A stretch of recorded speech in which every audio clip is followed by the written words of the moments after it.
My YouTube channel legal and social awareness. मैं करीम Ahmad Siddiqui advocate. दोस्तों, अगर कोई ऐसा आरोपी जिसको कि 3 साल से ज़्यादा जेल में नहीं रखा जा सकता, अगर सजा भी कर दी जाए तो भी मैक्सिमम सिर्फ 3 साल की सजा की जा सकती है, लेकिन उसको 17 साल तक जेल में रहना पड़ा। हाँ साथियों, 17 वर्षों तक जेल में रहना पड़ा। और अभी 13 अप्रैल 2022 को फाइनली सुप्रीम कोर्ट ने उसको जेल से रिहा करने का आदेश पारित किया। बहुत ही महत्वपूर्ण मामला है, बहुत ही महत्वपूर्ण जजमेंट है। और इस तरीके के जजमेंट और ऐसे केसेस से हमें यह भी पता चलता है कि अगर किसी क्रिमिनल केस को लापरवाही से देखा जाए, उसके सारे फैक्ट्स को डीपली ना देख के ससरी तौर पर केसेस को देखा जाए, तो उसका खामियाजा कितना ज़्यादा भुगतना पड़ सकता है। यह केस दोस्तों किसी किशोर आरोपी से संबंधित है। आज के इस वीडियो में सुप्रीम कोर्ट के इसी जजमेंट के बारे में बातचीत करेंगे, केस के फैक्ट देखेंगे और देखेंगे कि फाइनली सुप्रीम कोर्ट ने क्या आदेश पारित किया। बहुत ही महत्वपूर्ण जानकारी है। अगर आप एडवोकेट हैं, आप प्रैक्टिस कर रहे हैं या कोई इस तरीके का केस आपका कोर्ट में चल रहा होगा, तो जरूर आपको इस जजमेंट से फायदा मिलेगा। इसलिए जुड़े रहे आखिरी तक। देखते हैं कि इस संबंध में पूरी जानकारी क्या है। साथियों, एक मर्डर के मामले में, 302 के मामले में कई लोगों को सजा हो जाती है। उनमें से जो एक अभियुक्त था वो किशोर था, लेकिन ट्रायल के दौरान उसको किशोर डिक्लेयर नहीं किया गया, ना ही तो उसका मामला जुनाइल बोर्ड भेजा गया। नतीजा ये निकलता है कि उस किशोर आरोपी का भी ट्रायल बाकी मुलजिमों के साथ चलता है और सबको सजा हो जाती है life imprisonment.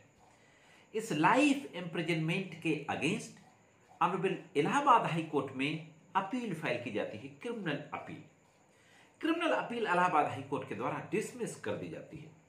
Allahabad high court की क्रिमिनल अपील के डिसमिसल ऑर्डर के खिलाफ सुप्रीम कोर्ट में एक एसएलपी क्रिमिनल दाखिल की जाती है और एसएलपी क्रिमिनल दाखिल करते हुए वहां पे फॉर द फर्स्ट टाइम पहली बार एक सवाल रेज किया जाता है कि यह जो आरोपी है यह जुनाइल है। इसकी जो डेट ऑफ बर्थ है वो 16 मई 1986 है और 16 मई 1986 के बेसिस पे on the date of the commission of the offence he was juvenile. इसलिए इसका मामला जुनाइल बोर्ड भेजा जाए और इसको जुनाइल होम भेजने के लिए आदेश पारित किया जाए।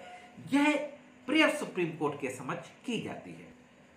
अब साथियों, सुप्रीम कोर्ट के समक्ष जो मुख्य रूप से जो प्रश्न होता है कि क्या ट्रायल कोर्ट के द्वारा जजमेंट देने के बाद, हाई कोर्ट के द्वारा अपील खारिज करने के बाद, क्या सुप्रीम कोर्ट में जुनैलिटी का क्वेश्चन रेज किया जा सकता है? क्या कोई किशोर आरोपी, जिस वक्त घटना की उस वक्त वो किशोर था, क्या अपने आप को किशोर घोषित करने की दरखास्त क्या सुप्रीम कोर्ट के समक्ष कर सकता है? पहला सवाल। दूसरा जो क्वेश्चन था सुप्रीम कोर्ट के समक्ष वो ये था कि अगर कोई व्यक्ति किशोर है तो उसको अगर कन्विक्शन भी हो जाता है तो मैक्सिमम 3 साल की सजा होती है और वह 17 वर्षों से जेल में बंद है। तो क्या ऐसी स्थिति में उस कन्विक्शन हुए आरोपी को जुनाइल होम भेजने की अपील, जुनाइल होम भेजने की प्रेयर क्या एडमिट की जा सकती है? इन बातों के बारे में सुप्रीम कोर्ट को गौर करना था। ऑनरेबल सुप्रीम कोर्ट पूरे मामले को देखता है। इसी दौरान डिस्ट्रिक्ट जो जेल का सुपरिंटेंडेंट होता है उससे रिपोर्ट भी समन की जाती है और जेल से जो रिपोर्ट आती है वह यह आती है कि 17 साल कुछ महीने तक कुछ महीने हो गए इसको जेल में रहते हुए।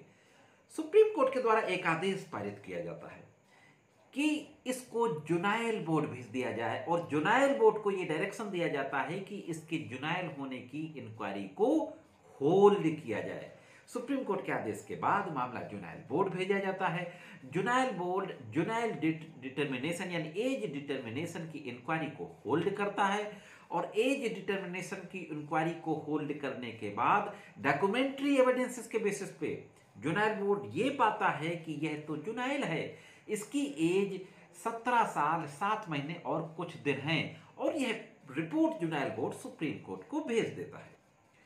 दोस्तों, सुप्रीम कोर्ट के समझ जब यह रिपोर्ट आ जाती है कि वह व्यक्ति जुनाइल था घटना के समय, और इस बात के डॉक्यूमेंट्री एविडेंसेस पेश किए गए जुनाइल वोट के समझ, जब उसकी एज का निर्धारण किया जा रहा था, और जेल से भी रिपोर्ट आ जाती है कि 17 सालों से जेल में है ये, तो ऐसी स्थिति में सुप्रीम कोर्ट के द्वारा कहा जाता है कि चूंकि अगर यह जुनाइल डिक्लेयर कर दिया गया होता ड्यूरिंग द ट्रायल, तो मैक्सिमम सजा इसको 3 साल की होती, और ये 17 साल से ऑलरेडी जेल में है।